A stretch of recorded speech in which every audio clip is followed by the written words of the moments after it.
Impactante las imágenes que veíamos allí, un buen recuento, un buen resumen de lo que vivimos durante el año 2020, que estamos viviendo también durante los primeros días, ¿no?, de este año 2021. Juan Carlos decía algo muy importante, la necesidad de colaboración, la necesidad también de establecer debates y conversaciones como las que vamos a sostener en esta jornada, sobre todo para reflexionar respecto de los desafíos que tenemos más adelante o de los desafíos que tenemos hoy día en el presente. Lee también lo mencionaba, después de un día como el de ayer, vivido en Estados Unidos, se plantean otras dudas, se plantean otros desafíos y expectativas tremendas respecto, por ejemplo, de la democracia. Parte de eso es lo que va a abordar a continuación Roberto Rigobón, quien es profesor del MIT, del MIT, quien va a compartir con nosotros cuáles son las reflexiones, los aprendizajes y los desafíos además que tenemos en este minuto de cara para iniciar, ¿no?, el 2021. Qué gusto verte ya en la pantalla en un día, como ya mencionaba Lee, como yo insistía también, Roberto, tan impactante, ¿no?, para Estados Unidos, una de las primeras democracias del mundo, y creo que eso es un buen pie para reflexionar sobre lo que viene de ahora en adelante y qué podemos aprender también de esta pandemia. Un gusto verte, gracias por estar con nosotros. No, muchísimas gracias por la invitación. Es un verdadero placer estar con ustedes. Y yo escribí mis comentarios antes del día de ayer. Sí, me parece sorprendente lo que ocurrió, pero van a ver que en cierto sentido no fue sorprendente lo que pasó ayer. Primero, muchísimas gracias por la invitación. Un gran saludo a todos los chilenos, realmente un país que quiero muchísimo, y un gran saludo a la Universidad Católica. Tengo muchos amigos y mucha gente que admiro muchísimo que está ahí. Déjeme decirle en cierto sentido qué es lo que he aprendido con COVID, y yo creo que se puede resumir en dos palabras. Una se llama fragilidad y la otra se llama desigualdad. Y en términos de fragilidad, creo que es importante que nos demos cuenta que nuestras sociedades han estado diseñadas para otro tipo de shocks, unos shocks que eran de naturaleza diferente, y yo creo que el COVID es uno de esos primeros shocks que está cambiando o requiriendo la necesidad de repensar nuestras economías. Pero no es solamente ese shock. Yo creo que los shocks que vienen en adelante son más grandes. Yo diría que hay tres grandes de ellos. Nosotros vamos a seguir teniendo shocks de salud en el futuro, y les voy a dar un poco de estadísticas respecto a eso. Creo que hay unos shocks de medio ambiente muy importantes que se vienen, inundaciones y tormentas, shocks climáticos que van a ser también muy importantes.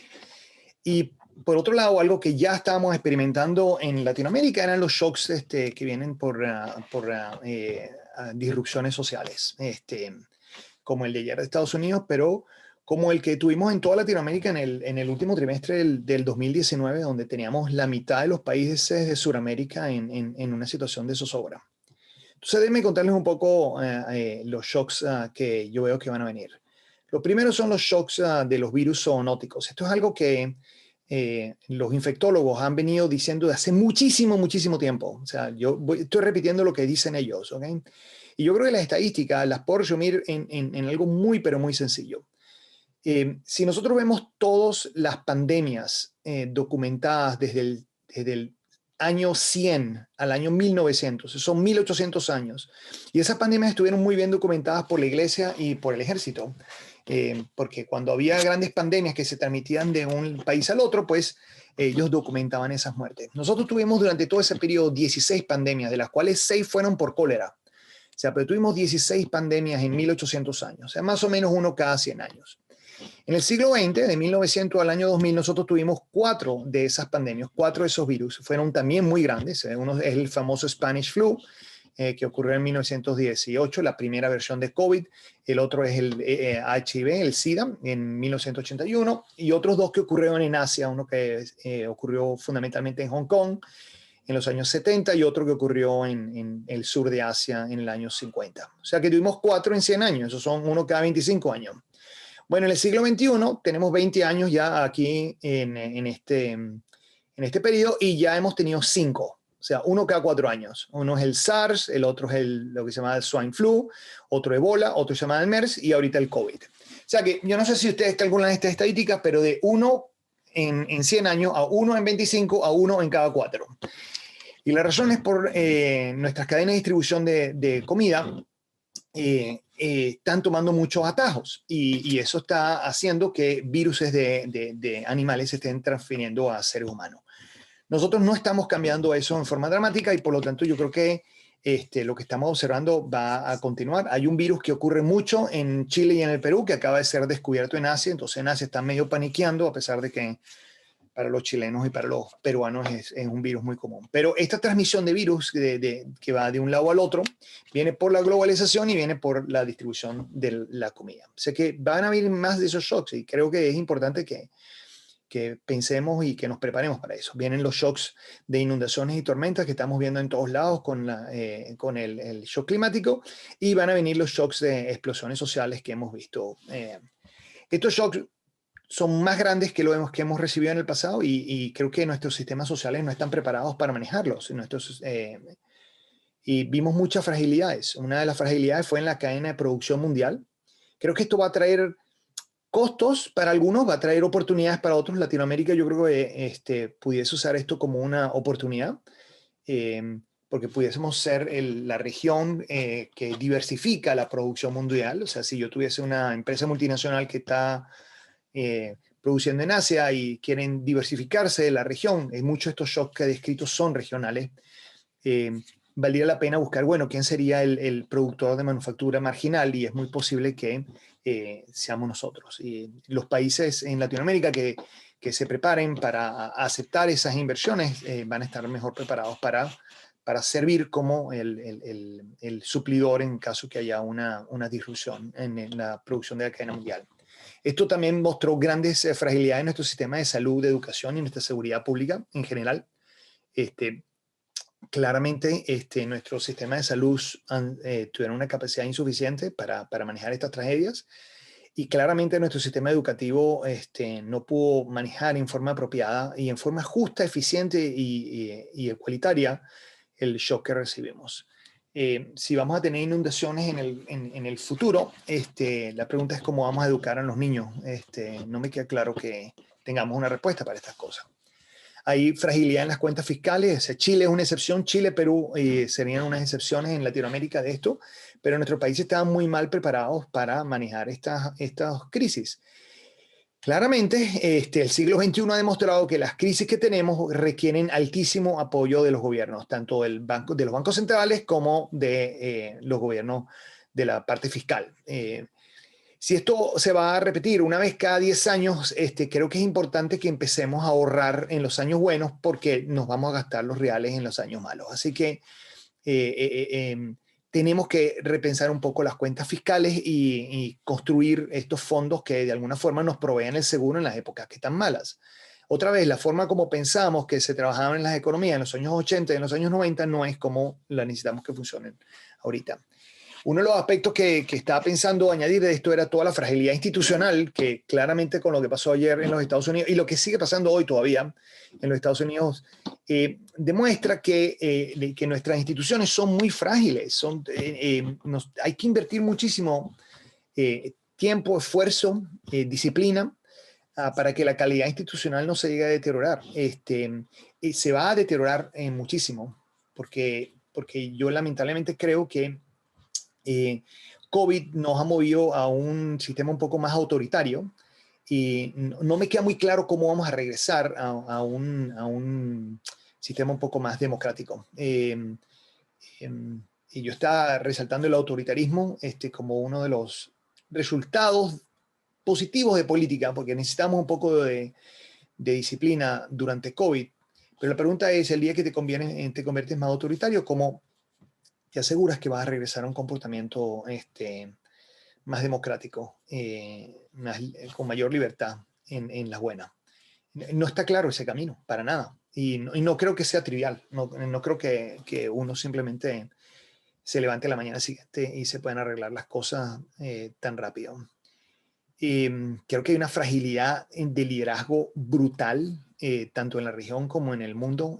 Claramente nuestros líderes tenían, bueno, el chiste en inglés es que los líderes políticos tienen mucha política y poco liderazgo, pero No suena también en castellano, pero yo creo que está clarísimo en el mundo desarrollado. Yo no me siento demasiado representado por muchos de los políticos que están tomando decisiones. Ahí puedo contar los países con los dedos de una mano. Esto no solo es un problema en Latinoamérica, sino en todos lados. Y no es un problema solamente de Trump, es un problema hasta de los gobernadores. O sea, los grados de incompetencia son brutales. Y creo que una de las cosas que tenemos que hacer es que el sector privado tiene que de alguna forma ayudar al sistema político, porque creo que están un poco perdidos y sumidos en un cortoplacismo muy grande que no les permite ver y no les permite ejercer el liderazgo que nuestros países necesitan.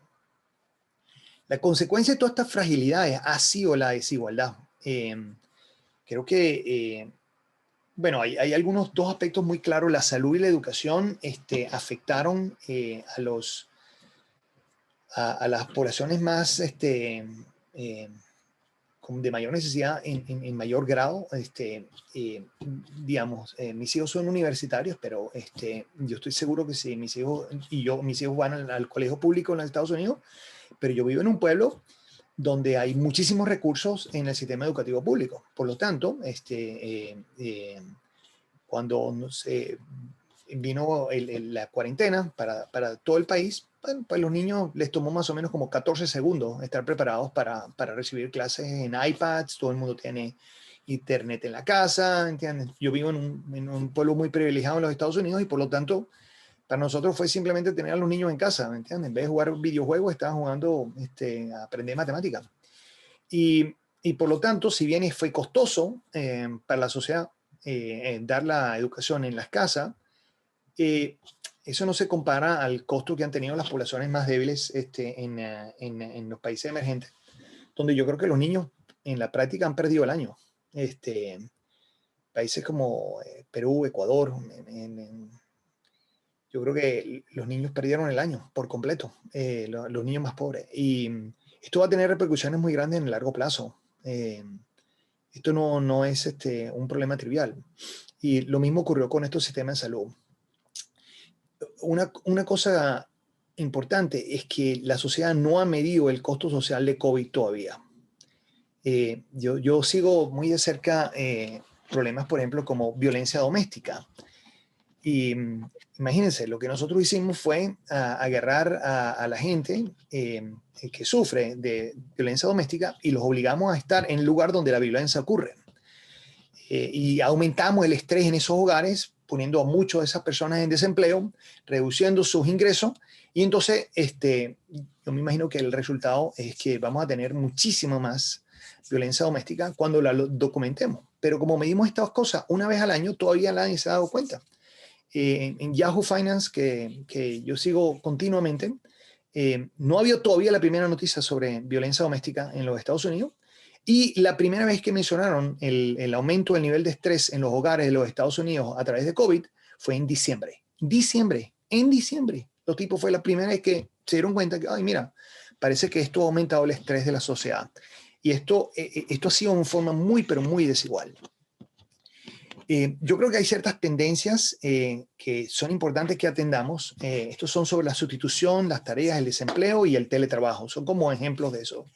Yo creo que el teletrabajo es algo que va a producir gran productividad en el futuro. O sea, el COVID aceleró esa tendencia y yo creo que en la práctica es verdad que si nos permitimos la flexibilidad de trabajar desde las casas, eso va a aumentar la eficiencia en el mundo. A mí no me cabe ninguna duda. Pero eso no significa que todos se van a beneficiar de la misma manera. Mis hijos son todos mayores de 21 años, o sea que están todos en la universidad o fuera de la universidad, todos están trabajando. Entonces, para mí, trabajar de la casa ha sido increíblemente productivo. Y la razón es porque el COVID y trabajar de la casa funcionó muy bien para hombres con alto capital humano que trabajan en servicios donde no hay ninguna interacción con seres humanos. Eso se llama ser profesor, ¿ok? Pero si hubiese sido mujer con niños pequeños, que trabajo en actividades que requieren contacto con los clientes y que tengo poca flexibilidad para cambiar mi trabajo, yo hubiese pasado el COVID en forma muy, pero muy dañina. El desempleo en las mujeres ha aumentado brutalmente. Chile es un ejemplo muy importante de esto. Esto ha impactado a todas las mujeres en el mundo en general. Y la razón es porque las mujeres, lamentablemente en nuestras sociedades, las mujeres son lo que se llama el residual claimant de quien se encarga de educar al niño. En Europa las estadísticas son bien interesantes, donde antes de la pandemia las mujeres invertían más tiempo con los niños que los hombres, o sea, en estos matrimonios. Sí era cierto que las mujeres invertían más tiempo con los niños en todas las encuestas que teníamos, pero era ligeramente superior. Lo que ocurrió en la pandemia es que ahora las mujeres invierten 7 veces más tiempo que los hombres con los niños. Entonces, sí, ambos aumentaron el número de horas que están con los niños, pero uno lo aumentó muchísimo más. Esto significa que es importante que entendamos esa heterogeneidad en cómo responde la sociedad a los shocks. Vienen shocks parecidos, porque viene un shock sobre la inteligencia artificial, que va a sustituir tareas, que va a hacer que ciertos sectores se expandan y ciertos sectores se contraigan. Y tenemos que pensar cómo vamos a hacer eso. Entonces, por lo tanto, lo que quiero hacer es terminar diciendo que lo que he aprendido de COVID y lo que he aprendido desde el año 2019 con todos los shocks sociales es que tenemos que trabajar y repensar en forma muy importante nuestras sociedades. Y creo que los latinoamericanos estamos sufriendo bastante en estos dos eventos. Y creo que este año, la gente está pensando que este año lo vamos a recordar como el año de la vacuna. Yo creo que este año lo vamos a recordar como el año en el cual va a haber un estallido social muy grande en nuestra región. Creo que el costo social ha sido grande, no lo hemos medido todavía, eso no significa que la gente no lo esté sufriendo, pero significa que va a ocurrir. Y esto va a deteriorar las instituciones y va a deteriorar la retórica populista de nuestros países. Va a haber un populismo ultranza y por lo tanto es importante en reuniones como esta y en foros como estos, que seamos nosotros los que pensemos cuál es el país que queremos construir.